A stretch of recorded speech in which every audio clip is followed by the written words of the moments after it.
Escuchas un podcast de Dixo. Escuchas Disidencia con Pablo Magluf.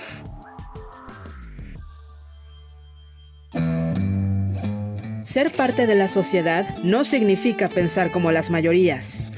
Disidencia. Conducido por Pablo Magluf. Alonso Castillo Cuevas es hijo de Alejandra Cuevas Morán, quien lleva en la cárcel desde hace un año, a todas luces de manera injusta. Ella es hija de Laura Morán, pareja sentimental de Federico Gertz Manero, hermano fallecido del fiscal general de la República, Alejandro Gertz Manero. Queridos amigos, bienvenidos a un episodio más de Disidencia. Yo soy Pablo Magluf. Tengo un episodio muy especial en esta ocasión, un episodio doloroso, pero está en punta de boca en la agenda pública en esta coyuntura, porque se trata de uno de los epítomes de la justicia en México, de la falta de justicia en México, uno de los casos más enigmáticos del sistema judicial y además el paroxismo de la cuarta transformación del obradorismo. Estoy ni más ni menos que con Alonso Castillo Cuevas. Él es hijo de Alejandra Cuevas Morán, que, como algunos de ustedes saben, acaba de cumplir un año encarcelada. Alejandra Cuevas Morán es hija de doña Laura Morán, ex cuñada del fiscal general Alejandro Gertz Manero. Tengo invitado a Alonso Castillo porque, bueno, no solo es hijo de Alejandra Cuevas Morán, quien lleva presa ya un año, sino que además nos va a contar exactamente qué fue lo que sucedió y cómo ha sido esta horrible tormenta por la que ha pasado su familia. Querido Alonso, bienvenido a Disidencia. Es un honor tenerte aquí y esta es tu casa. El honor es todo mío, Pablo. Gracias por el espacio. Un saludo a ti y a toda la gente que te escucha. Bueno, querido Alonso, yo creo le he dado muchas vueltas a tu caso desde antes de haber platicado contigo y ya después formalmente en nuestras charlas fuera del aire. Y creo que la mejor manera de comenzar es pues en que nos cuentes, que nos narres y nos relates de manera lineal qué fue lo que pasó. Y yo por eso quisiera arrancar preguntándote desde el mero inicio, ¿cómo era la vida de tu familia antes de este viacrucis? ¿Cómo era la relación de tu abuela con el fiscal, con el hermano de su pareja de toda la vida? Y luego, si quieres, de manera cronológica, venos narrando cómo todo fue descendiendo a este terrible infierno. Muy bien, Pablo. Bueno, mira, la relación, como tú acabas de contar, son más de 52 años los que pasó mi abuela Laura Morán con Federico Gertz Manero, el hermano del hoy fiscal general de la República. Fue una vida llena de armonía, de tranquilidad. Pasaron 52 años juntos. Como tú te podrás imaginar, pues Federico en nuestras vidas, pues para mí fue prácticamente un abuelo, porque estuvo en todos los momentos importantes de nuestras vidas, desde los bautizos de mis sobrinos, mi graduación, la boda de mi hermana. Es decir, estás hablando de más de medio siglo en los que mi abuela compartió con Federico, al igual que con Alejandro y las hijas de Alejandro. Y durante toda la vida esto transcurrió con normalidad, pero todo cambia, Pablo, en 2015. En 2015, mi abuela, Laura Morán Servín, tenía 88 años y Federico Gertz Manero tenía 82. Federico ya en ese momento tenía problemas de la vista, tenía un marcapasos en el corazón y tenía distintas condiciones de salud, incluyendo ya demencia que comenzaba a pronunciarse cada vez más. Entonces, mi abuela, al notar que la salud de la pareja de toda su vida empieza a declinar, contrata a 2 enfermeros para que la ayuden. Y estos enfermeros, Pablo, llegan a casa de mi abuela y la empiezan a ayudar con los cuidados de Federico. Entre ellos, pues bueno, ya a Federico le habían instalado una cama de hospital en la casa, un tanque de oxígeno, en fin, distintos medios que se necesitan para cuidar a una persona que ya su salud empieza a decaer. Pasan un par de días, Pablo, y es cuando mi abuela le llama a quien fue su cuñado durante 52 años, al fiscal general de la República, Alejandro Gertz Manero, que en ese entonces no era el fiscal, era el rector de la Universidad de las Américas. Así es. Entonces le habla a su cuñado y le dice, oye Alejandro, fíjate que noto que Federico pues sigue mal, están aquí los enfermeros, pero yo lo veo bastante decaído. Entonces ahí Alejandro le dice, no te preocupes Laura, en este momento yo te voy a mandar al jefe de servicios médicos de la Universidad de las Américas, a otro médico también de la universidad, y quiero que a mi hermano lo atienda el doctor Miguel Ángel Señal, a quien en su momento el fiscal refirió como el mejor geriatra de México. Entonces, Pablo, pues imagínate, mi abuela dijo, perfecto, Alejandro, muchas gracias. Colgó el teléfono, esto fue un 24 de agosto de 2015. Ese mismo 24 de agosto, Pablo, llegan los 3 médicos designados ya por Alejandro que trabajan para él y empiezan a complementar los cuidados que ya se le venían prestando a Federico en la casa por los enfermeros que había contratado mi abuela. ¿Y esos enfermeros, estimado Alonso, siguieron, los enfermeros que había contratado tu abuela, siguieron trabajando ahí también o se sustituyeron? No, ya fueron sustituidos. Ya Alejandro dijo, ¿sabes qué? Yo prefiero que los médicos de la Universidad de las Américas, la cual soy el rector, y el doctor Miguel Ángel Señal, se encarguen de la salud. Y como ya eran 3 médicos, prácticamente 24 horas del día cuidando a su hermano en la casa, pues ya dijeron, no, tampoco necesitamos 5 personas cuidando a Federico. Entonces, estas 3 personas designadas por Alejandro toman el control absoluto de la salud de su hermano dentro de la casa donde vivía mi abuela con Federico. Y se quedan así durante 5 días. Durante esa semana que ocurre, Alejandro lo visita, las hijas de Alejandro también, sobre todo Victoria Gertz Loizaga, junto a su esposo Julián Antuñano. ¿Por qué te digo que principalmente ella? Porque Victoria vivía enfrente de la casa, Pablo. Es decir, abría la puerta, cruzaba la calle y llegaba a casa de Federico Gertz Manero, es decir, de su tío. Eso ocurre durante toda esta semana. Y de pronto, ya que vamos a empezar, como me comentaste al principio, en orden cronológico, el 29 de agosto es cuando la vida de mi familia da un giro para siempre. ¿Qué ocurre el 29 de agosto? Es decir, una semana después de que llegan los médicos designados por Alejandro y toman el cuidado absoluto de su hermano. Llega Alejandro Gertz Manero junto a Juan Ramos, que en ese entonces no era su procurador, como lo es hoy, era su abogado, llega con un ejército de personas a la casa y lo primero que hacen los ministerios públicos es que meten a 88 años y le dicen que le quieren hacer unas preguntas. Entonces mi abuela no entendía qué pasaba. Le dice, cómo no, pase usted al comedor, cierran la puerta y como a los 10 minutos llega Sal, una mujer que ha trabajado con mi abuela durante pues, toda la vida, que trabajó con ella junto a Federico, le toca la puerta y le dice, señora, se están llevando al licenciado. Y entonces, como de película, mi abuela sale del comedor y se da cuenta que están arrastrando la cama en donde Federico estaba acostado.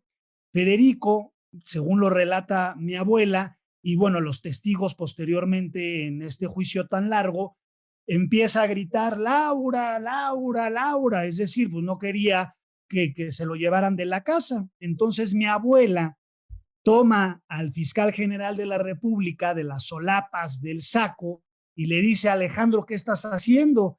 Y le dice, me voy a llevar a mi hermano al hospital porque lo estás matando. Entonces mi abuela, Pablo, le dice a Alejandro, ¿de qué estás hablando? ¿Cómo que estoy matando a tu hermano? Uno es la pareja con la que llevo viviendo 52 años. Dos, son tus médicos quienes lo están cuidando. Tres, tus hijas están aquí todo el día. Pues no me importa. Estás matando a mi hermano y te advierto que si te presentas en el hospital ABC de Observatorio, a donde me lo voy a llevar, te voy a mandar a arrestar. Entonces, en ese Oye, momento, Alonso, a ver, sí, todo hasta ese momento había sido una relación buena, cordial. Digamos, este episodio donde se presenta el fiscal eh, con sus personeros a la casa de tu abuela fue totalmente imprevisto. No hubo ningún aviso previo de nada, fue una total sorpresa. una sorpresa completa, una conmoción tanto para mi abuela como para mi tía, para nosotros, para toda mi familia, Ya. cuando mi abuela marca y dice, acaba de llegar Alejandro, me acaba de acusar de asesinato y se acaba de llevar secuestrado a su hermano. Te digo por qué secuestrado, porque llegaron sin orden de cateo. O sea, cuando Alejandro llega a la casa y se llevan a Federico, toman fotografías, se llevan documentos y hacen todo tipo de cosas en la casa, no tenían autorización para hacerlo. Es decir, no había una autorización judicial. Sin embargo, Alejandro, con el poder que tenía, aunque no era fiscal, pero como toda la vida ha ocupado puestos muy importantes de seguridad, pues no importó, simplemente se llevó al hermano al hospital y no, además de que fue una cuestión sorpresiva, pues te digo que fueron 52 años de cordialidad en donde las hijas de Alejandro iban a casa de mi abuela todo el tiempo, mi abuela que le encanta, porque aún sigue viva con sus 94 años, le gustaba mucho coser y tejer, enseñaba a las hijas de Alejandro, le dejaban a sus hijas en momentos como Navidades, cumpleaños, eventos importantes. Alejandro siempre estaba presente, por lo que para todos nosotros representó una conmoción que en un principio pues nadie entendió, Pablo. Entonces se llevan a Federico Gertz Manero al Hospital ABC de Observatorio ese 29 de agosto de 2015.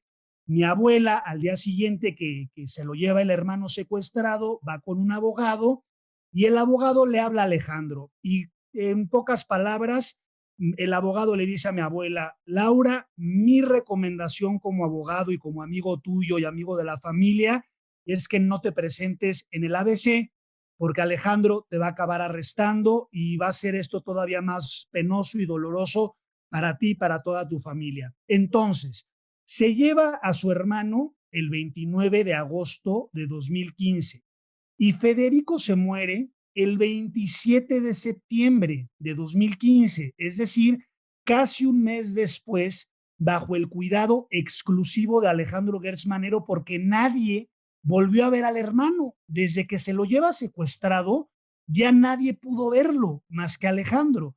Entonces, se muere el 27 de septiembre a mi abuela, imagínate el dolor que ni siquiera le avisaron, se enteró por unos amigos, estaba en casa de los Toca, que son unos amigos de mi abuela de siempre, de toda la vida, y le avisan, oye, que se murió Federico. Entonces mi abuela, pues obviamente, pues en el dolor, invadida en el drama, no dice, pues yo quiero ir al velorio, le dicen, Laura, ni te presentes, Alejandro es capaz de todo. Total, mi abuela no pudo ir ni al funeral, ni al velorio, y hasta ahí se queda ese momento tan trágico de lo que fue y representó el secuestro de Federico y la muerte posterior al mes que se lo lleva Alejandro, Pablo. Sí. Y ahí es cuando empieza esta batalla judicial que es muy larga, que tú y yo nos podríamos quedar hablando horas del pleito en los tribunales, pero voy a tratar de resumírtelo de una manera pues muy concisa para que vayamos entendiendo qué ocurre durante estos años. Durante 5 años que el fiscal general de la República denuncia penalmente a mi abuela, a mi madre, que se llama Alejandra Cuevas Morán, y a mi tía, Laura Cuevas Morán, lo cual seguramente los que nos están oyendo dicen, bueno, pero ¿qué tiene que ver ahora las hijas de la mujer que compartió la vida con el hermano del fiscal? Pues Alejandro, como en paquete, las quiso meter a mi mamá y a mi tía como si fueran sus cómplices, como si entre ellas tres hubieran tramado el abandono de su hermano, por lo que Alejandro siempre argumentó y alegó originalmente su denuncia era que su hermano no se le había cuidado y que lo habían abandonado, lo cual, Pablo, a todas luces, es absurdo. ¿Por qué? Porque Federico siempre fue cuidado no solo por los médicos que le contrató primero mi abuela, sino por los médicos de la Universidad de las Américas que posteriormente tomaron el control del cuidado dentro de la casa y luego, durante el mes completo en el que Federico pasó en el hospital bajo el cuidado exclusivo de Alejandro. Oye, Pero, Alonso, ¿cuánto tiempo pasaron los médicos de Alejandro dentro de la casa de tu abuela? Desde que ella le habló a Alejandro hasta que Alejandro se presentó para secuestrarlo o llevárselo.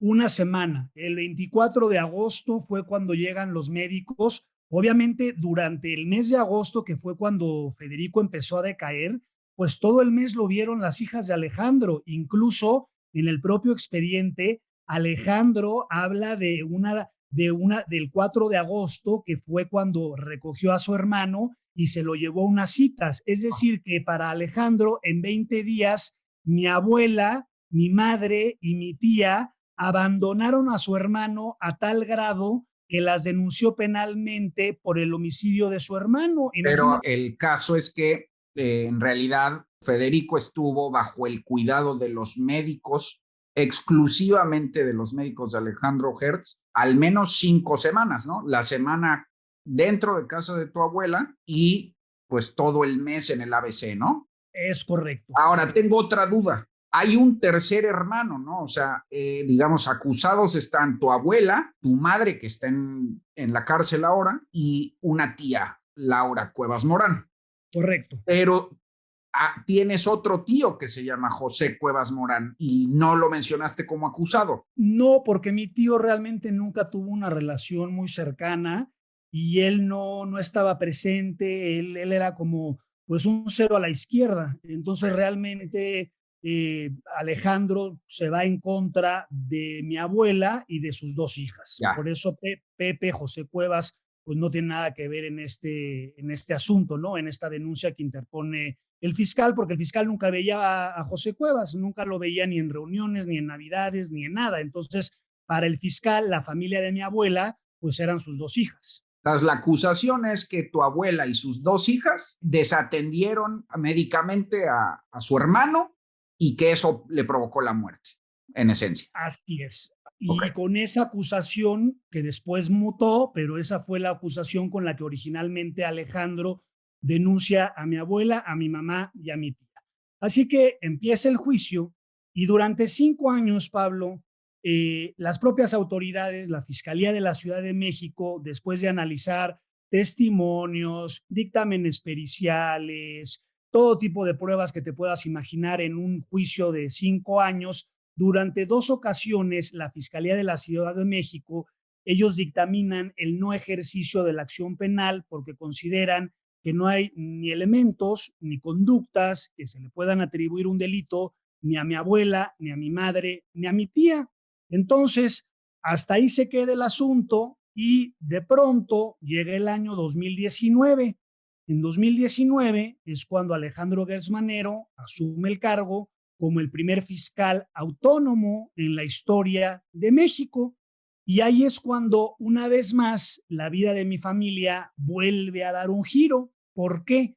Porque le habla el abogado a mi mamá y le dice, oye, fíjate que tu caso, el expediente, inexplicablemente lo acaban de enviar a la Fiscalía Central para la investigación de delitos federales y electorales, a lo que le llaman el búnker. Entonces mi mamá le dice al abogado, que se llama Alfonso Jiménez O'Farrill, le dice, oye, Poncho, ¿cómo que el búnker? Pues sí, es el búnker, este lugar donde tienen estos casos de alguna manera prioritarios. pero no se preocupen porque aunque Alejandro sea el fiscal, se va a seguir topando con pared porque no hay ninguna prueba que incrimine a nadie, porque son 5 años de juicio, porque las propias autoridades ya dictaminaron 2 veces que no hay delito que perseguir y basándose en la evidencia, pues no se preocupen. Entonces, pues Pablo, nosotros ingenuos y como no somos unos delincuentes, pues asumimos que las leyes existen y que el Estado de Derecho pues también existe, pero con esta vivencia nos hemos dado cuenta que son conceptos nada más, al menos cuando el fiscal general de la República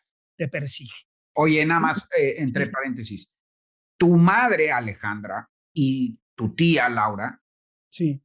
no iban habitualmente a casa de tu abuela, o al menos, digo, es una pregunta, ¿tenían contacto con Federico habitual? Mientras mi mamá iba una vez a la semana a casa de mi abuela a tomar una clase de logoterapia con sus amigas porque mi abuela le prestaba el comedor de su casa. Entonces era una casa muy céntrica que les quedaba muy bien y mi mamá iba una vez a la semana. Pero mi mamá ni mi tía vivieron nunca con ellos porque como tú bien mencionaste, tanto mi mamá, mi tía y mi tío son hijos de Pepe Cuevas, de otro señor. Mi abuela conoce muy joven a Federico y ya se queda con él 52 años, por lo que mi tía y mi tío y mi mamá nunca vivieron en la casa. Entonces, la relación que teníamos con Federico era, pues sí veíamos a Federico porque era la pareja de mi abuela, mi yaya, que así le decimos todos, ¿no? A mi abuela, mi yaya, iba a comer a la casa, pues iba Federico, pero de visitas en la casa, te digo, mi mamá iba a sus clases de logoterapia ahí en casa de mi abuela. Entonces, ustedes, bajo recomendación del abogado Jiménez O'Farrill, más o menos se confiaron, dijeron, bueno, pues está el expediente en el búnker, pero ya van 2 antecedentes donde el fiscal se topa con pared y pues esto no va a proceder, y hicieron su vida normal, común y corriente, ¿no? Exacto, así, y nosotros confiábamos mucho en el abogado y dijimos, bueno, pues si él dice que no hay problema, que no hay que preocuparse, pues bueno, seguimos esto, aunque él es el fiscal, no hay problema. Entonces aceleramos al tiempo, llega septiembre de 2020 y Alfonso Jiménez O'Farrill, que durante 5 años le ganó todo al fiscal, le habla a mi mamá y le dice, Alejandra, con toda la pena del mundo, te tengo que dejar el caso. Y mi mamá le dice, Poncho, ¿de qué estás hablando? Le dice, tú sabes que yo llevo 5 años amenazado por Alejandro Gersmanero por llevar este caso, pero ya las amenazas se extendieron a mi esposa y a mi familia, por lo que yo no puedo arriesgarlos. Y todavía le dice, Poncho, si tú en algún momento dices esto que te estoy diciendo, yo lo voy a negar, pero por favor, búscate una defensa y ven por el expediente porque yo ya no te puedo llevar el caso. Entonces, pues como ustedes se podrán imaginar, entramos todos en pánico porque de un abogado tan poderoso como Alfonso Jiménez O'Farrill, que durante 5 años le gana todo al fiscal y de repente te llama y te dice que ya no puede con las amenazas, que te abandone el caso, pues entramos todos en shock. Entonces dijimos, vamos a buscar a un abogado que, como podrás imaginarte, cuando le dices quién es la parte contraria, que pues no solo es Alejandro Gersmanero, sino que además es el fiscal, nadie te quiere tomar el caso y los que te quieren tomar el caso te dicen que por precio amigo pues te cobran para tomarlo $1,000,000. Literalmente ese fue un presupuesto que nos hicieron, entonces pues nadie puede costear una defensa de ese tipo. Entonces decimos, ¿qué hacemos? ¿Cómo conseguimos un abogado? Por un amigo de mi cuñado que tiene un abogado hace mucho tiempo y le dice, oye, pues yo los puedo ayudar, nos reunimos con el abogado, y tratamos de llegar a un acuerdo que pudiéramos nosotros enfrentar económicamente y dice, bueno, pues yo los voy a ayudar a llevar este caso. Perfecto, esto fue a finales de septiembre cuando Poncho Jiménez O'Farrill renuncia a la defensa. Septiembre de 2020. 2020. Sí. Entonces llega la primera semana de octubre, todavía no le entrega el expediente. Yo me acuerdo que yo hablo con mi mamá por teléfono y le digo, oye, estoy nervioso que no te ha dado el expediente. No, hombre, no te preocupes. Me dijo la secretaria de Poncho que se había ido de fin de semana, que me lo da esta semana. Y yo dije, bueno, pero es que pues, estamos con el fiscal general de la República. No te preocupes, me dijo mi mamá. Y de pronto, el 16 de octubre de 2020. Exactamente hace un año. Exactamente hace un año, 16 de octubre de 2020, sale Gonzalo, mi hermano, manejando con mi mamá de copiloto, van bajando por Reforma, cuando de pronto un coche se les empareja y el que viene manejando baja la ventana y les empieza a gritar, párense, párense, párense. Entonces, pues lo primero que pensaron tanto mi hermano como mi mamá era que los iban a asaltar o que los iban a secuestrar. Era un coche civil. Exacto, era un coche color vino, sin identificaciones de patrulla, ni siquiera traía que digamos, ya sabes, la luz roja y azul arriba, aunque no tuviera patrulla, no traía luz. Los dos sujetos que venían a bordo tampoco traían uniforme, entonces mi hermano trata de escapar, pero terminan siendo acorralados y en ese momento se bajan estas dos personas del coche, mi hermano se baja, le dice a mi mamá, quédate en el coche, y le dicen, pues nos tenemos que llevar a la señora. Y entonces Gonzalo le dice, ¿cómo que se tiene que llevar a la señora? Y es ahí cuando Gonzalo, mi hermano, ve que traen una hoja con una foto de mi mamá. Entonces Gonzalo por la ventana le dice a mi mamá, vienen por ti. Y mi mamá le dice a Gonzalo, Gonzalo, no estés bromeando, ¿de qué estás hablando? Mamá, traen una foto tuya. Total, no te hago el cuento largo, sin presentarle una orden de aprehensión, siendo una mujer inocente, no dicho por mí que soy su hijo, sino por las propias autoridades. Y además, Pablo, mi mamá en ese momento, 16 de octubre, contaba con un amparo y con una suspensión, por lo que no podían arrestarla. Sin embargo, la meten al coche. ¿La meten a la fuerza? No, no la meten a la fuerza, le dicen, no las tenemos que llevar. Mi hermano entra en pánico, le habla al abogado, a Jiménez O'Farrill, que ya había renunciado, y le dice, Poncho, están aquí, y le dice, yo ya te dije que no soy tu defensa y necesitas hablarle a tu otro abogado, y le cuelga el teléfono.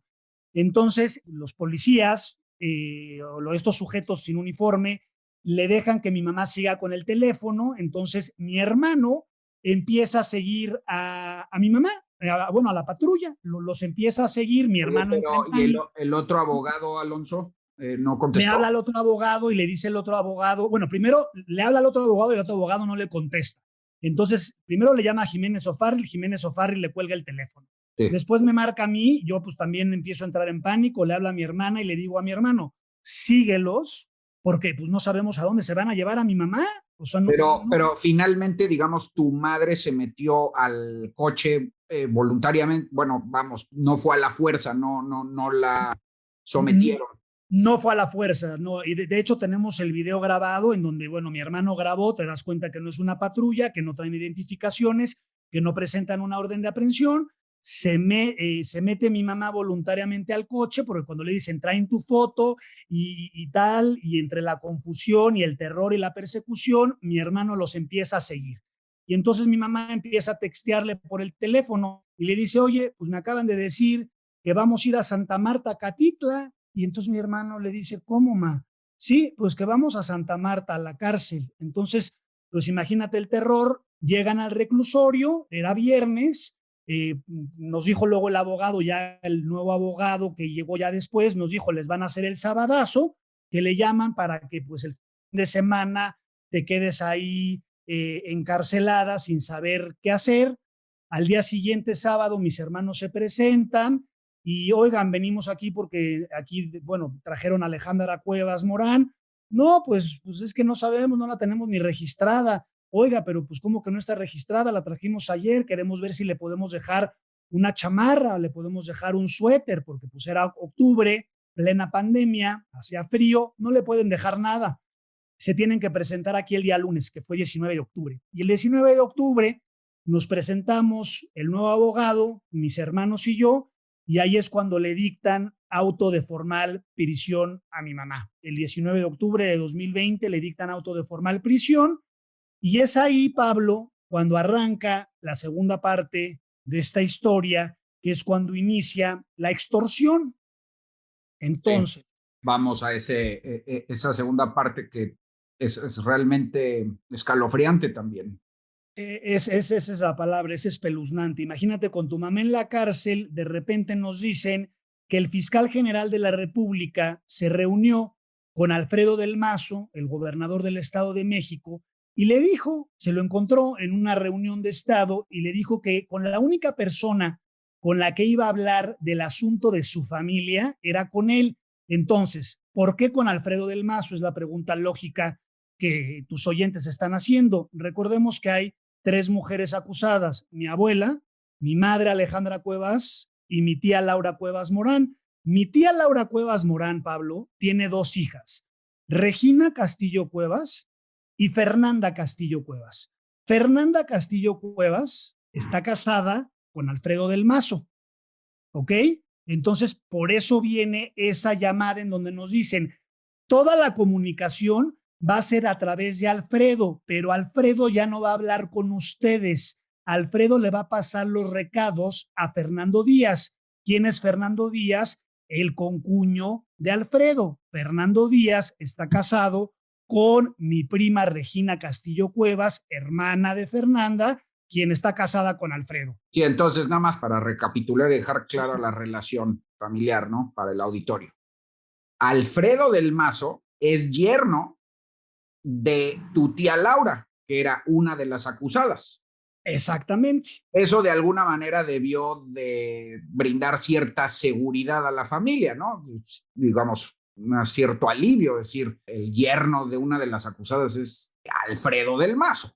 Pues mira, no te sé decir si realmente nos dio una tranquilidad porque mi mamá ya estaba en la cárcel y a mi tía Laura la quitaron del proceso judicial. Entonces ahí fue cuando nosotros dijimos, pues, ¿qué pasó? Porque si había 3 personas denunciadas que durante años el fiscal general de la República decía que quería justicia por la muerte de su hermano y acusaba primordialmente a Alfredo del Mazo y a mi tía Laura Cuevas Morán y decía que en su caso no se le daba la velocidad necesaria y no se le hacía justicia porque las influencias de Alfredo del Mazo eran muy poderosas, argumentos que pues nunca pudo sustentar, porque cuando cualquier abogado lee el expediente, lo primero que te dice es, ¿qué hace tu mamá en la cárcel? Es decir, no solo tu mamá, ¿qué haría cualquiera, tanto tu abuela como tu madre como tu tía, acusada de un homicidio del hermano del fiscal? O sea, era una cosa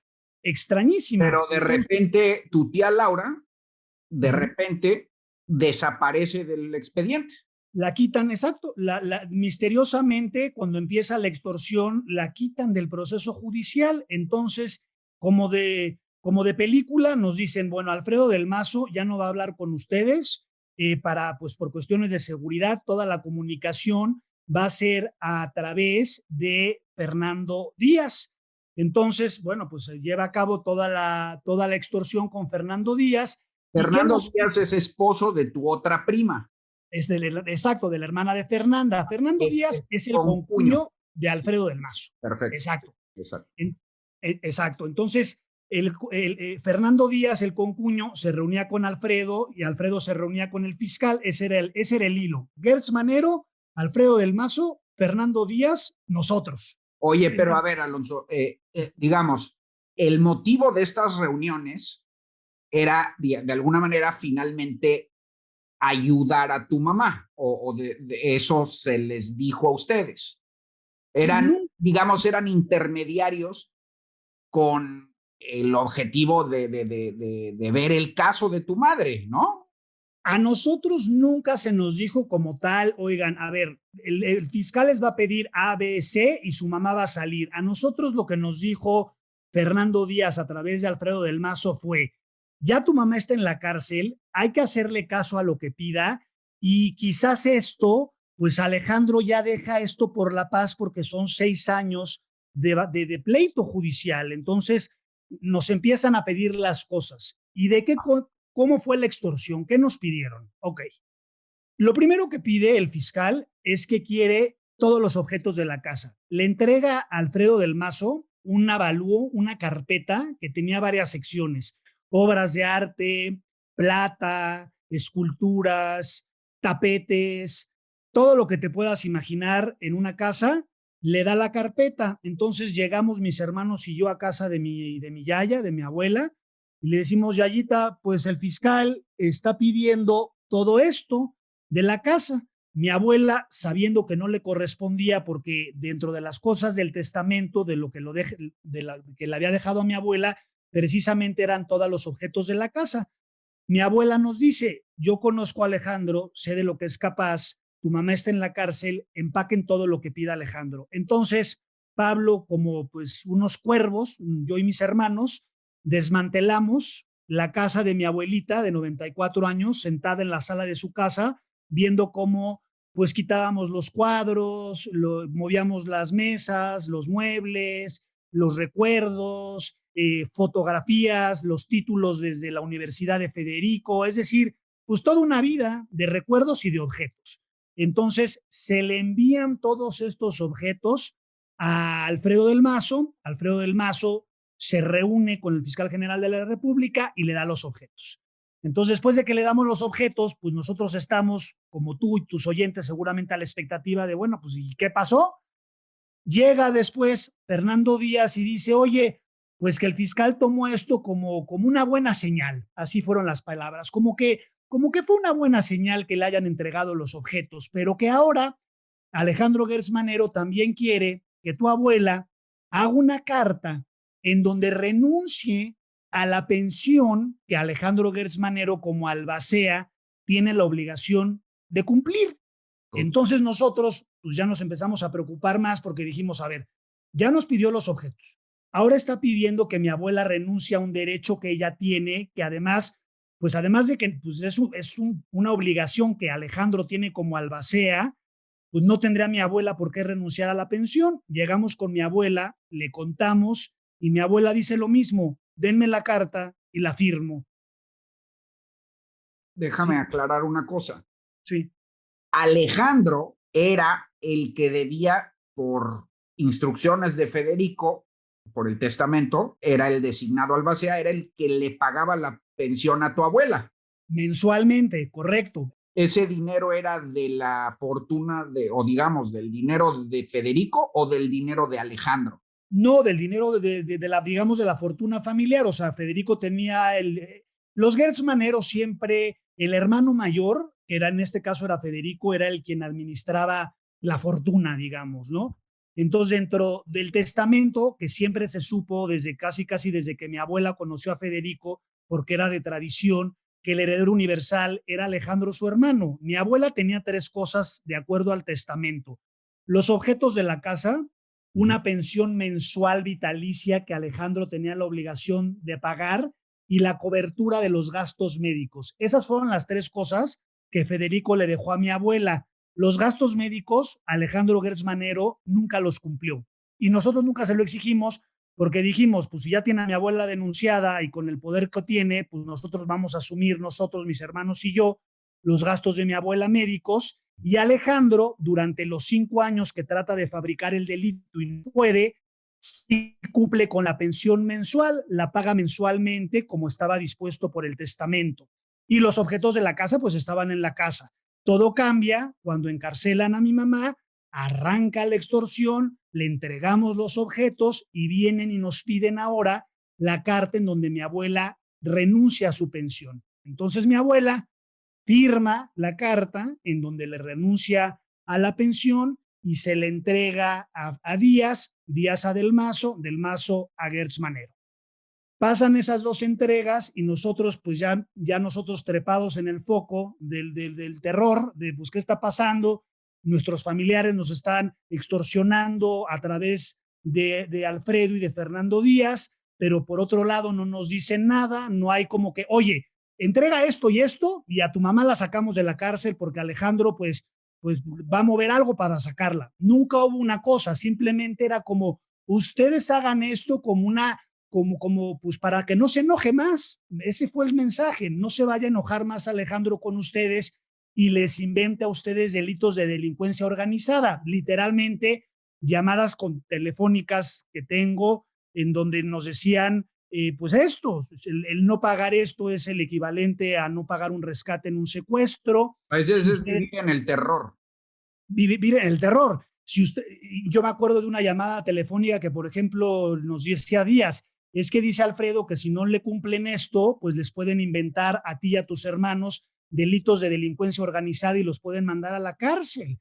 Entonces nosotros ya estábamos pues en pánico total y de pronto pues llega otro mensaje que ahora el fiscal quiere un cheque de caja certificado a su nombre de una cuenta mancomunada que tenía mi abuela con Federico, es decir, una cuenta que le pertenecía a mi abuela. Entonces, nuevamente, vamos con mi abuela y le decimos, ya, pues esa cuenta que tú tenías como pues ahí para tus vacas flacas, pues se la vamos a tener que dar si tú estás dispuesta, porque pues no era un dinero que no era nuestro, y agarra a mi abuela y dice, vamos al banco. Fuimos al banco, Pablo, sacamos el cheque de caja certificado a nombre de Alejandro Gertz Manero, que Alejandro Gertz Manero es la única persona que lo puede cobrar, cobra ese cheque el fiscal general de la República y recapitulando le entregamos todos los objetos de la casa, la renuncia de la pensión de mi abuela y el cheque de caja certificado a nombre del fiscal general de la República. Y una vez que entregamos todas esas cosas, nosotros dijimos, bueno, pues yo creo que vamos a saber cuál es el siguiente paso en esta extorsión, si es que quiere algo más o si es que lo que quería era dejar a mi abuela completamente en la ruina y ya va a desactivar esta locura, porque pues nada más lo podíamos catalogar como una locura lo que estaba pasando, pero nos equivocamos, porque después de que le entregamos estas tres cosas, nosotros, Pablo, dijimos, oye, ¿por qué no tratamos ya nosotros de hablar directamente con Alejandro? Porque por más de que Alejandro haya dicho que solo quería tratar esto con el gobernador del Estado de México, vamos a tratar de hablar con Alejandro y tratar de entender en su mente qué es lo que está buscando y por qué está cometiendo esta atrocidad cuando él sabe perfectamente que mi mamá no mató a su hermano y que mi abuela tampoco y tampoco mi tía. Vamos a ver qué es lo que quiere este personaje siniestro. Entonces, sí, porque digamos, es que hay de dos, ¿no?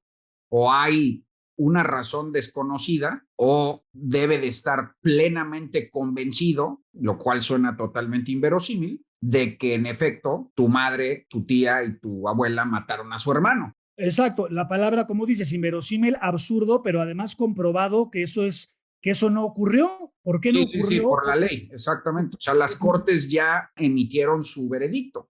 Exacto, son más de 1,000 hojas de expedientes, testimonios de los médicos, de los enfermeros, recibos de las medicinas, recibos de los tanques de oxígeno, la cama de hospital en la casa.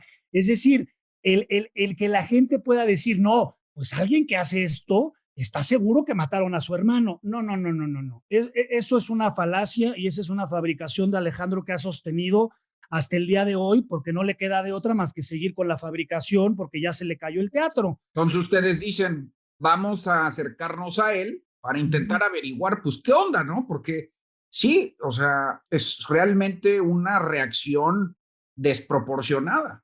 Exacto, literalmente decir, a ver, ¿qué quiere Alejandro? Entonces le decimos a mi abuela, danos el teléfono de su casa, un teléfono que literalmente tienen sus 3 hijas y tenía su hermano y por ende mi abuela. Nadie más tiene ese teléfono. Entonces le marcamos a Alejandro, marca mi hermana Ana Paula, porque dijimos con Ana Paula, pues igual y la lleva más tranquilo, ¿me entiendes? Podemos tratar de entender en su mente qué es lo que quiere Alejandro. Entonces, ya contesta Alejandro, o sea, suena 2 veces y contesta Alejandro. Y en esa llamada, que también tenemos grabada, entre las barbaridades que dice, porque dice muchas, pero la que a nosotros nos deja completamente helados, es cuando nos dice que quiere que tanto yo como Ana Paula, mi hermana, y Gonzalo, mi hermano, le hagamos, y esto es textual, le hagamos un documento por escrito en donde nosotros reconozcamos la responsabilidad directa o indirecta del caso. Es decir, tenemos al fiscal general de la República, al hombre más poderoso en la Procuración de Justicia, que ha encarcelado a mi madre de forma ilegal, que ha extorsionado a mi abuela a través de Alfredo del Mazo y su concuño, y ahora nos pide a nosotros que le hagamos un documento por escrito para incriminarnos y meternos a nosotros a la cárcel. A ustedes los nietos. A los nietos, exacto. Es decir, ya para Alejandro es una cuestión generacional. Ya mi abuela tiene 94, dice, esta ya se me va a morir en un segundo y además la tiene hoy con orden de aprehensión. O sea, por mi abuela podrían ir por ella y pues se le muere en la patrulla. Entonces, o sea, tu abuela sigue con una orden de aprehensión. No puede. Orden de aprehensión a mi abuela. Nos decían que es la mujer más longeva en la historia de México con una orden de aprehensión. Entonces, mi abuela, mi madre en la cárcel, y ahora nos pide a nosotros que le reconozcamos pues un crimen que nadie cometió. Entonces, en esa conversación, mi hermana todo le decía, Alejandro, te escuchamos, sí, Alejandro, porque queríamos saber qué más pretendía él en este asunto demencial, porque ya cuando nos pidió eso al final de la llamada, pues ya nos quedamos en shock. En esa llamada también nos da el número y nos dice que nos reunamos con Juan Ramos, y en la llamada así nos dice, bueno, yo voy a hablar con el licenciado Ramos y te voy a dar su para teléfono. Aclararle al auditorio, Ramos es su procurador. Exacto, Ramos es su mano derecha y es el subprocurador en la Fiscalía General de la República. Entonces el fiscal nos dice que él va a hablar con Ramos y quiere que nos reunamos con Juan Ramos el lunes. Esta llamada fue un viernes y nos da el teléfono de Ramos.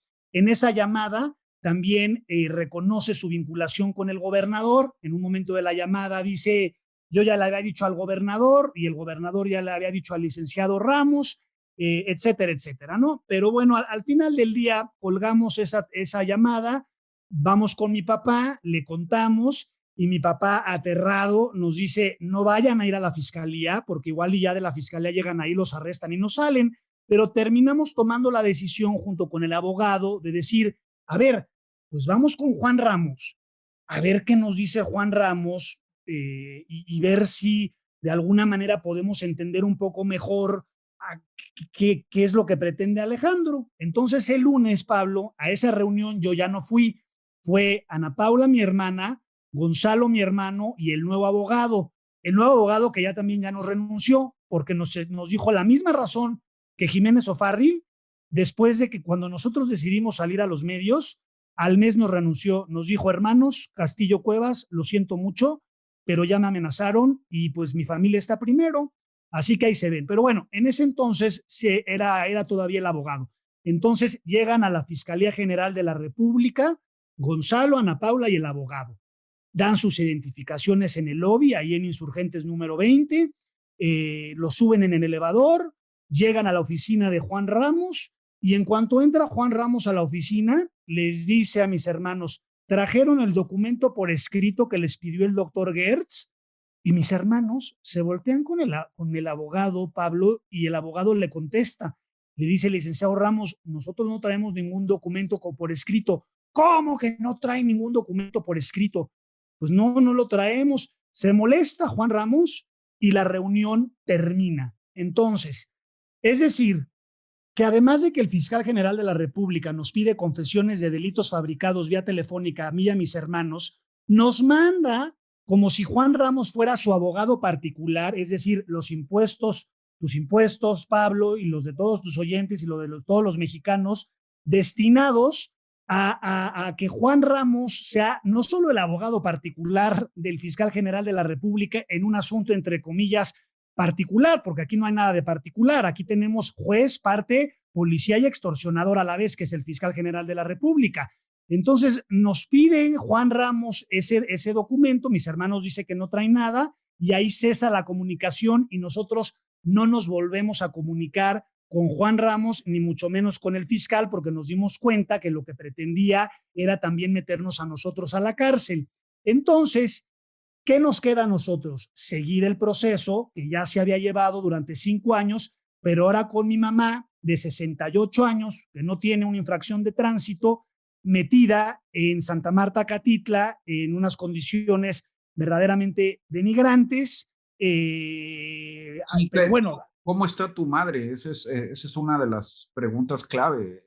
Pues mira, mi mamá, afortunadamente, a la fecha, física y mentalmente continúa bien, pero sí hemos notado que su salud pues cada día empieza a decaer más.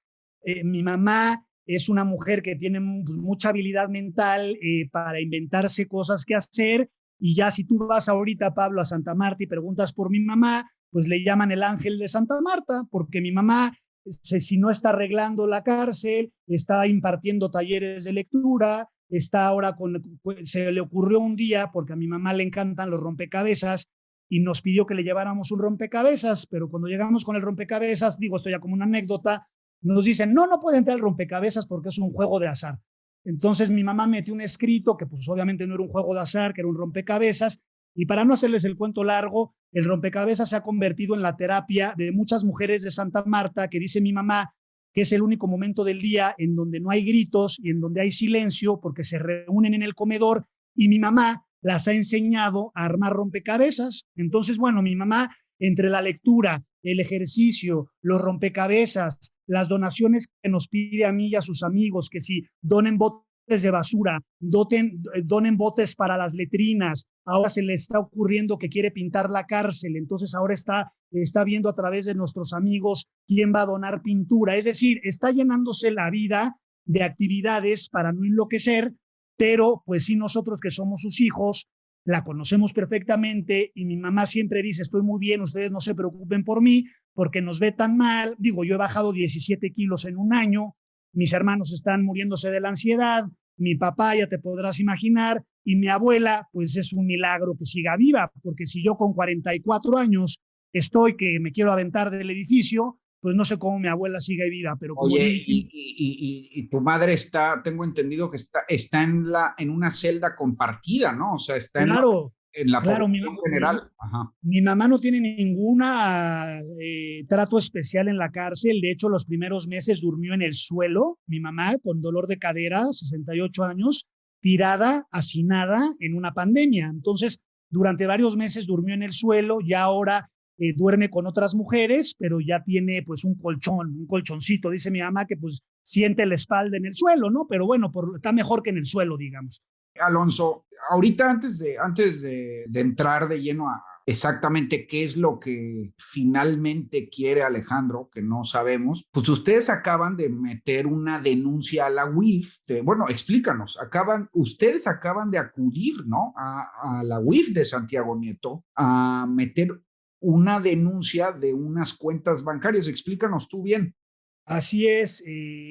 Cuando se lleva la extorsión de mi abuela y que Alejandro le quita todo, mi abuela la tenemos que mudar a casa de mi mamá, porque ya mi abuela se quedó, Pablo, sin dinero para pagar la renta de la casa.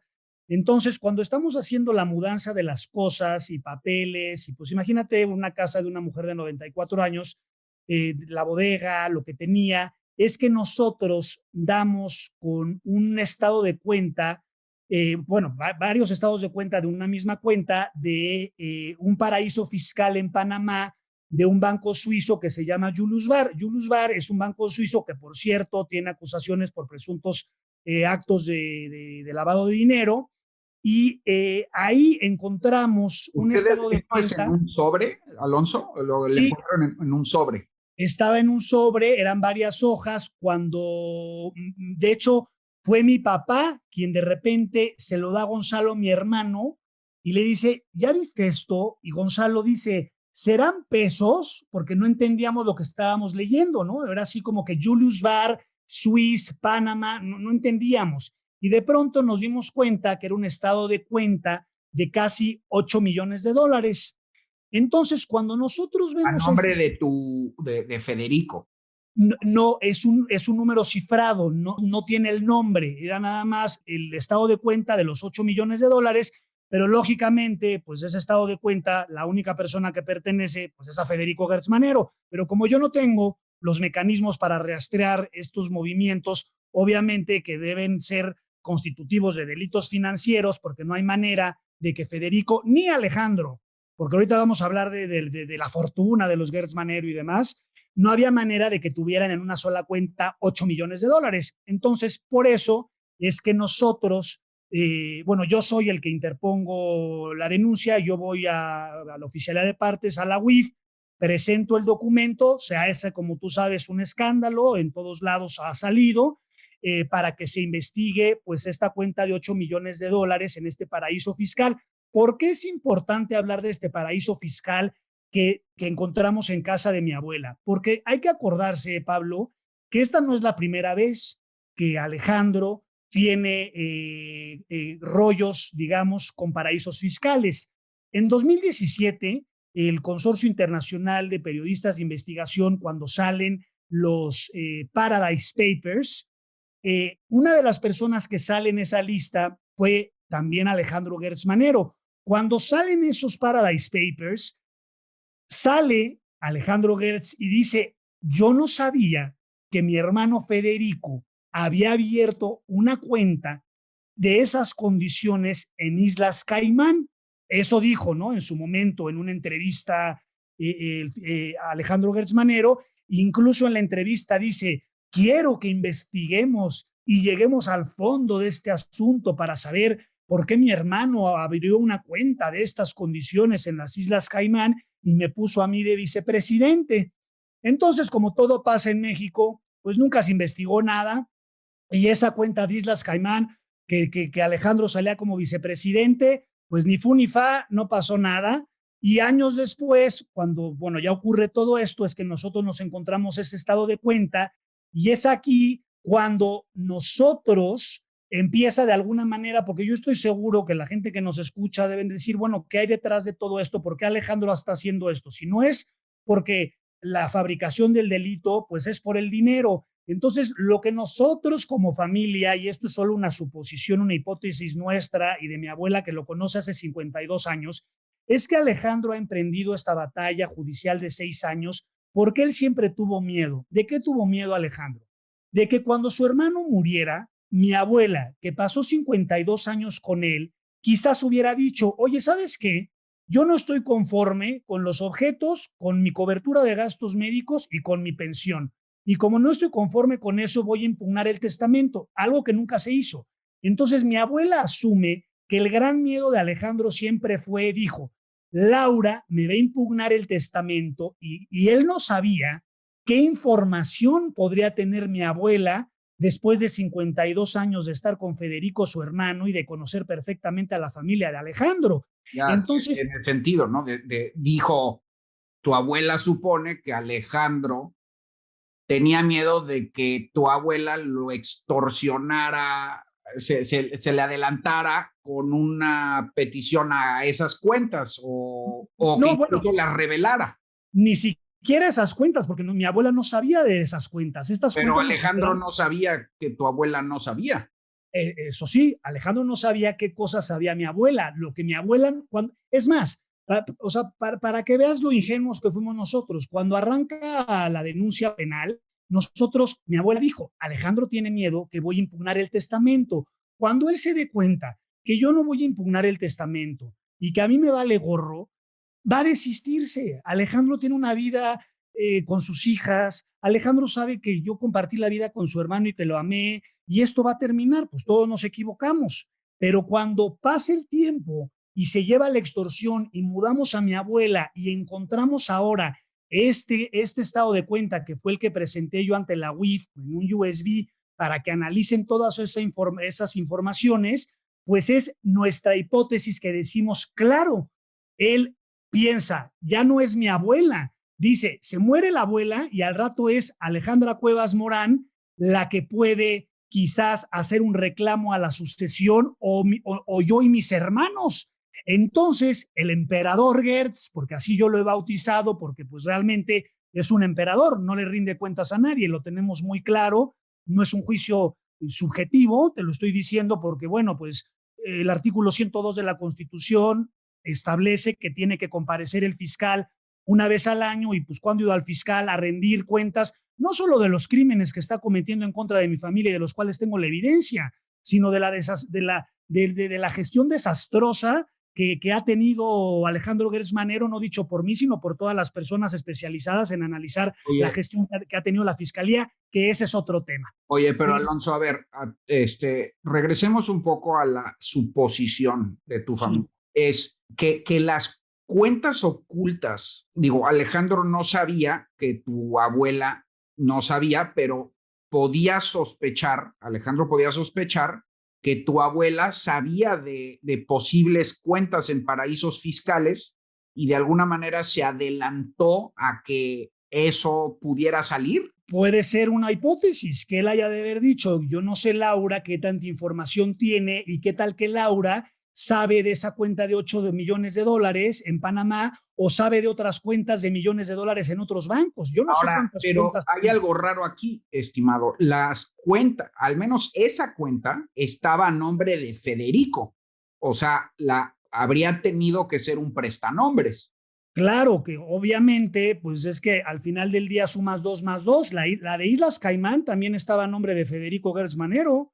Y esta, aunque tiene un número cifrado, yo estoy convencido que cuando el doctor Santiago Nieto Castillo, el titular de la UIF, analice esos documentos y puedan rastrearlos, pues la única persona va a ser también Federico. Entonces, yo nada más te lo digo a ti.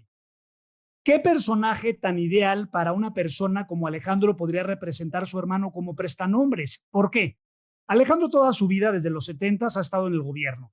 Una figura pública, siempre le encantó el teatro y salir y que lo vieran. Esa era la vida de Alejandro, mi legado, y yo voy a ser el hombre honesto y el derecho y soy un erudito, etcétera, etcétera, etcétera, etcétera.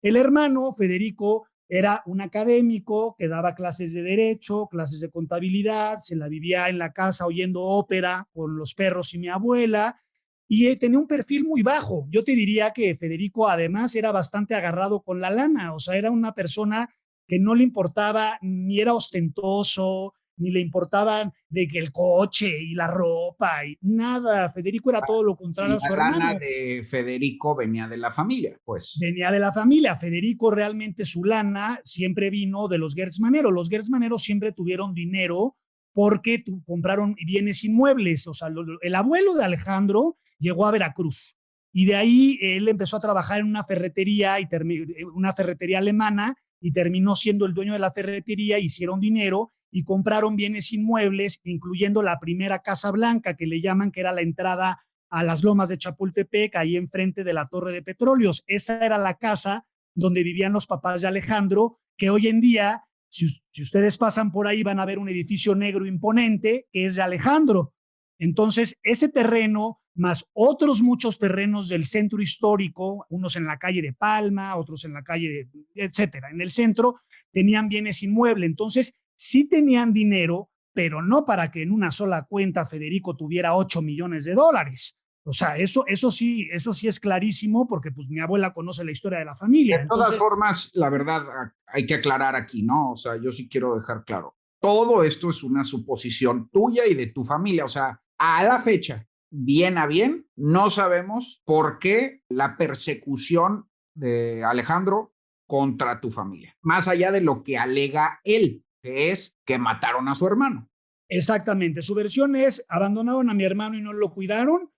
Nuestra versión, obviamente, que ya ha sido desbaratada por los jueces, y nuestra hipótesis es esa. Nosotros podemos estar equivocados. El gran misterio va a ser que nunca vamos a saber, porque el único que va a entender por qué ha cometido esta atrocidad que ha devastado generacionalmente ya mi familia, porque esto pues ya lo vamos a arrastrar para siempre. Digo, esto no es una cosa, o sea, nada más las personas que tengan familiares en la cárcel pueden entender lo que se vive. Entonces, ya esta destrucción que ha cometido Alejandro, que tendrá consecuencias mentales, físicas, psicológicas, espirituales en nuestras vidas, es otro tema, pero nunca vamos a saber por qué lo ha hecho.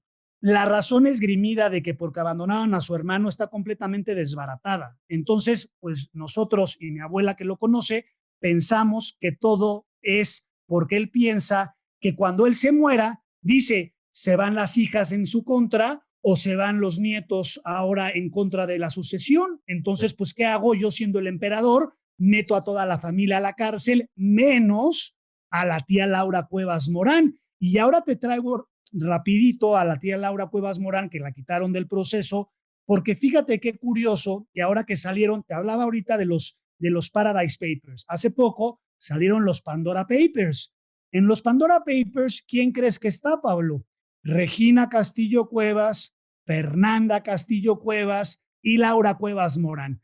¿Qué sabe el fiscal general de la República de Regina, de Fernanda y de Alfredo para que hayan negociado la extorsión de mi abuela y hayan permitido el encarcelamiento ilegal de mi mamá? Yo no lo sé. pero pues ahí te lo dejo al gasto para que lo analicemos y digamos qué información tenía el fiscal, que sabemos que sabe los secretos del mundo entero, porque mi tía desapareció no solo del expediente judicial, sino desapareció de la vida de mi abuela. Esa es la pregunta. O sea, tu tía Laura, una de las acusadas, dejó de hablar con su mamá y dejó de hablar con tu mamá. Exacto, y mis primas también, desde el arresto de mi mamá, nunca más volvieron a aparecer. Nunca más volvieron, o sea, te estoy diciendo, a mí no me importa que mis primas no me llamen porque, bueno, pues la verdad es que mi hermana sí tiene una relación muy cercana con ellas. Yo llevo viviendo fuera del país 14 años, toda mi familia está en México y yo fui el único que decidió irse hace 14 años de México. Entonces, pues yo realmente las veía en eventos especiales, cuando venía a México, en Navidades y así, pero mi hermana era muy amiga de las dos, sus hijos eran todos muy amigos. Oye, Alonso, y digamos otra vez una suposición tuya y de tu familia es que habrán tal vez negociado. Es decir, Laura, tu tía, tal vez haya sacrificado a su hermana para salvarse ella. ¿Es una posibilidad? Pero pues una posibilidad más que posibilidad, porque yo te digo a ti, si tú ves las entrevistas de Alejandro y los artículos de 2015, 2016 que atacaba a Laura Cuevas Morán y al gobernador del Estado de México, y el gobernador del Estado de México, cuando él se convierte fiscal, se convierte en el mensajero. Alfredo del Mazo con Fernando Díaz se convierten en los interlocutores y portavoz del fiscal general de la República para llevar a cabo la extorsión de mi abuela. Entonces, pues obviamente yo creo que ofrecieron a mi mamá como una ofrenda, como diciendo, mira, tú quieres esta fabricación por X o y el fiscal, otra vez, una suposición, como tú dices, oye, vamos a salvar a la tía, y ahora que salen los Pandora Papers y salen tanto Regina Castillo Cuevas, Fernanda Castillo Cuevas y Laura Cuevas Morán, pues otra piecita del rompecabezas en donde yo puedo decir, oye, ¿sabes qué? Aquí ocurrió algo y por eso llegaron a este tipo de negociaciones, Pablo, pero pues también son al final del día suposiciones, pero pues también yo creo que como los detectives, pues si uno empieza a cazar las piezas, dices, oye, ¿no te parece raro que la persona que atacó durante años de repente la quiten inexplicablemente del proceso y que esa persona, Laura Cuevas Morán, a su propia madre en un año, en más de un año, en 375 días de mi mamá encarcelada, no le ha hecho una llamada a su mamá a decirle, mamá, que tengas buena muerte, mamá, estoy contigo, unos chocolates? Mis primas hermanas, que eran muy amigas de mi hermana sobre todo, nunca volvieron a aparecer, Pablo, tampoco, jamás. Y entonces, en los papers recientes, ¿cómo se llaman? En los Pandora ahora salen misteriosamente ellas tres, seguramente, digo, no sé ni qué razones habrán esgrimido para decir, no, eso fue no sé cuánto, pero el chiste es que las tres estaban metidas ahora en este escándalo de los Pandora Papers. Y también Hertz, también le descubrieron un nuevo departamento en París. Exacto, y además de ese departamento en París, del que costó más de 2 millones de euros, según leí yo en el artículo, lo adquirió de la misma manera que adquirió la casa en la que vive aquí en la Ciudad de México, a través de triangulaciones con la Universidad de las Américas. Bueno, entonces, pero bueno, eso sí ya, digamos que eso son, ¿no? Más especulación, pero... Bueno, no son especulaciones, porque así es como se adquirió de acuerdo tanto al artículo que escribió la periodista de Proceso, como el que escribió Maldonado en el Universal, hablando del departamento en París, que se adquirieron de la misma forma que lo hacen a través de la Universidad de las Américas. Sí, no, pero digamos, no hay un vínculo entre las propiedades. Sí, tienes toda la razón. Lo que quise decir es, no hay un vínculo entre las propiedades de Hertz y las de tus primas. No, ahí yo no, que yo esté enterado ninguno. Digo, la verdad de las cosas es que mis primas tampoco tenían una relación con Alejandro Gertz, pero de absolutamente nada. Esa relación empezó cuando arrestaron a mi mamá y el fiscal le dijo, a ver, aquí la única persona con la que yo voy a hablar es con el gobernador. Y de ahí, pues yo no sé qué dijeron, no sé qué negociaron, no sé qué ocurrió, no estuve en esas conversaciones, pero de que algo ocurrió, porque el cheque se le entregó a Fernando Díaz, al concuño de Alfredo, y el cheque está a nombre del fiscal general de la República y el cheque está cobrado. O sea, aquí no hay de que no, pues todo se le entregó a través de Alfredo del Mazo. O sea, ¿qué negociaron ellos? Hay que preguntarle al gobernador, hay que preguntarle al fiscal, pero el fiscal no sale a desmentirme. Yo salgo por todos los espacios que me permiten, como el expresarme y con las pruebas en la mano llamarlo lo que es, un delincuente. Oye, y además, estimado Alonso, el fiscal acaba de volver a solicitar que se extienda el caso, ¿no? Te resumo esto te lo resumo rapidito. Cuando nosotros empezamos nuevamente el caso, una vez más con mi mamá, pero ahora ya mi mamá presa, lo primero que se hace es que apelamos el auto de formal prisión.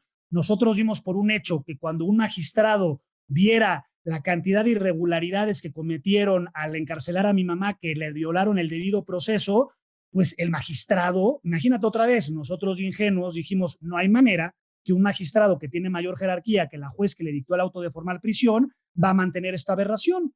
Nos equivocamos, palo, nos niegan la apelación. Entonces nos dice el abogado, tenemos que irnos al amparo.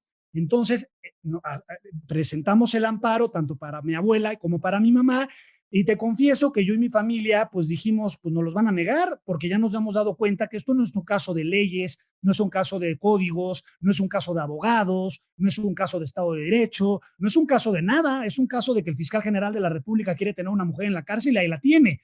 Pero afortunadamente llega el amparo y nos concede, o sea, la primera decisión que toma el Poder Judicial apegándose a la ley, en donde la propia juez de amparo, que se llama Patricia Marcela Díez Cerda, la juez que dio el amparo, ella misma en la sentencia, pues detalla la cantidad de inconsistencias, de incongruencias, de irregularidades, y obviamente, pues me puedo quedar horas hablándote de ellas, pero te resumo las más importantes. Además de la violación, obviamente, del artículo 14 y 16 de la Constitución, al magistrado se le presentan 24 agravios, ¿no? Las pruebas. Y el magistrado resuelve 6, de los cuales 2 lo hace de forma parcial. Es decir, que tú como ciudadano mexicano, confiando en la impartición de justicia y en la justicia, presentas una apelación que te costó dinero, tiempo, esfuerzo, y el magistrado no analiza las pruebas. No las analizó, muy conveniente, ¿no? Digo, no para el magistrado, porque el magistrado, pues ¿qué pitos toca en este asunto? No tiene nada que ver, pero sí muy conveniente para el fiscal. Y además la juez también detalla las contradicciones en los testimonios del propio fiscal general de la República, de sus hijas, de sus yernos. Entonces nos amparan y nosotros dijimos, oye, con todo lo que le está pasando al fiscal, que si operó de la misma manera con el SNI que les litigó, es que date cuenta, Pablo, es la misma forma de operar. 11 años les litigó para entrar al SNI, le negaron. Llega la FGR y le acaban creando una comisión que dicen que lo discriminaron y de pronto ya Alejandro Gertz Manero es un erudito. A mi mamá le niegan 5 años, llega la FGR y mi mamá lleva 375 días en la cárcel. Es decir, que es la misma manera de operar. Entonces, pues es muy fácil cuando tú llegas a la FGR y haces exactamente lo que tú quieres. Entonces, nos dan el amparo y con todo esto que le está ocurriendo a Alejandro, que ya son tantas cosas que tú nada más abres un portal y es ya prácticamente todo es en contra de Alejandro por miles de razones, y dijimos otra vez, pues ya realmente ya no sé si de ingenuos o de idiotas, ¿me entiendes? O yo de idealista y me sentí el Quijote. Dije, yo creo que Alejandro, ya después de esta destrucción a mi familia, de tener a mi mamá que la conoce, a su sobrina política en la cárcel, ya va a parar, ya tiene todo, ya dejó a mi abuela en muerte en vida, ya le quitó todo, ya nos destruyó, ya perdió. No solo apela a la revisión del amparo, Pablo, sino que apela él personalmente y a través del Ministerio Público de la propia Fiscalía General de la República, que de acuerdo a la jurisprudencia no se permite. Entonces, ahora tenemos no solo la revisión del amparo, que con los plazos medievales no sabemos cuánto tiempo se puede tardar, por lo que hoy la libertad de una mujer inocente, imagínate lo absurdo, esté en manos de los 3 magistrados del primer tribunal colegiado en materia penal en la Ciudad de México. Y yo sí externo en este espacio mi confianza a esos 3 magistrados, que lo único que nosotros estamos pidiendo es que lean el expediente y que resuelvan conforme a estricto derecho. Pero Eso es bien lo a único bien, que se tiene que hacer. digamos, bien a bien, tu madre, y con todo el dolor que sé que debes de sentir, pero puede aventarse fácilmente otro año en la cárcel, ¿no? Exactamente, exactamente. Otro año en donde, pues ya imagínate nosotros cómo estamos. O sea, yo de verdad que ya mi familia, lo que les pueda contar es poco.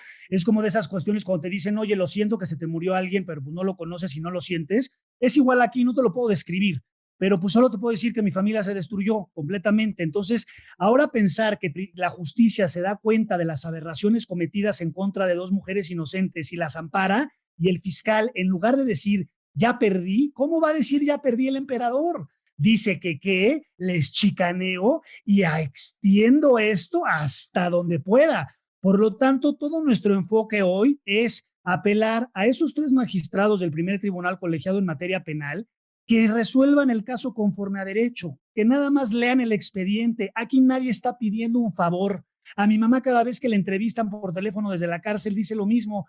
Yo no pido un favor, yo solo digo que lean el expediente. No hay una sola prueba que incrimine a mi mamá, ni a mi abuela, ni a mi tía. Bueno, a mi tía la quitaron, pero no hay ninguna prueba. Entonces, yo, después de esta destrucción y de ver de la extinción absoluta del Estado de Derecho, confío que en ese tribunal hay 3 personas que tienen integridad, que tienen principios y que se van a pegar a derecho y van a liberar a una mujer inocente, Pablo. Es que esto, y sí quiero dejar esta reflexión, que este ya no es el caso de Alejandra Cuevas Morán, este no es el caso de que la gente diga, ay, es el pleito familiar y la herencia. No hay herencia, no hay absolutamente nada. Alejandro fue el heredero universal siempre, se quedó con todo y con las 3 cosas que tenía mi abuela, al final de su vida llegó y no solo le secuestró al esposo, sino 5 años después de que no pudo, pero cuando llegó a la PGR sí pudo, le secuestró a su hija.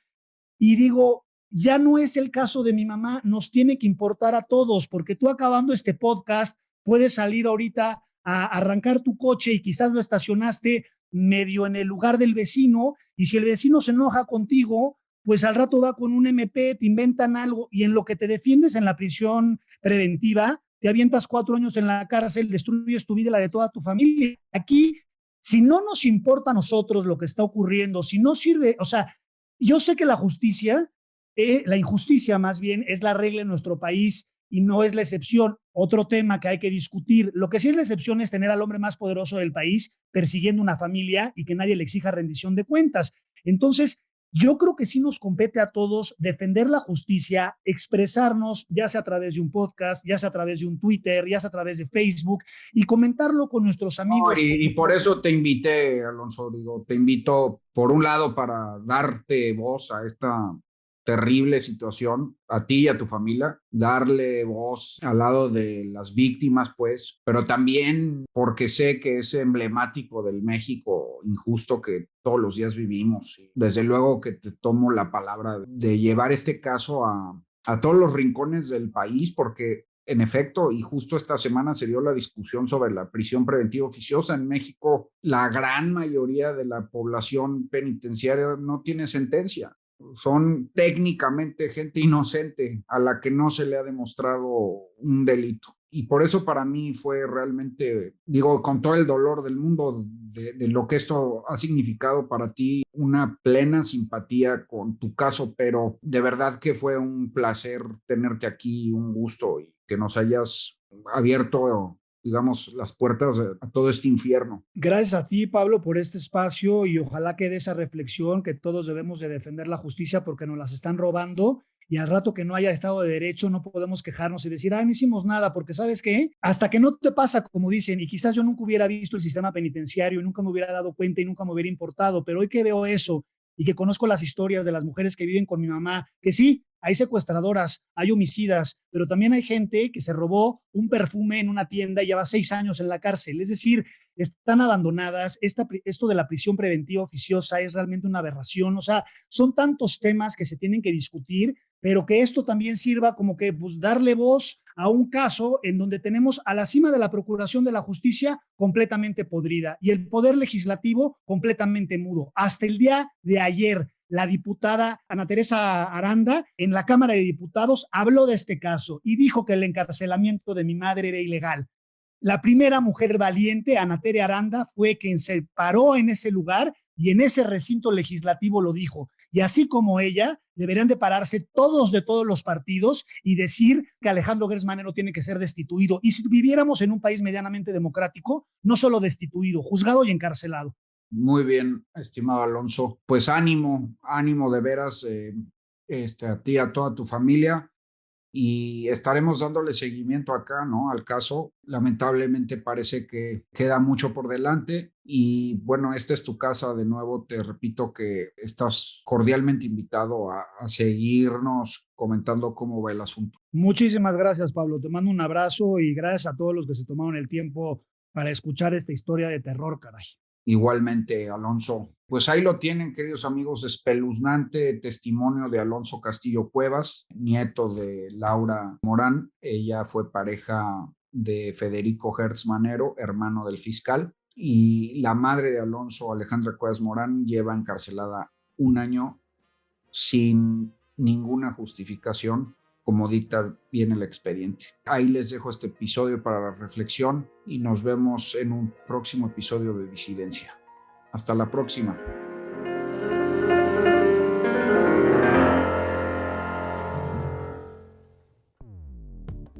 Dixo presentó Disidencia con Pablo Magluf.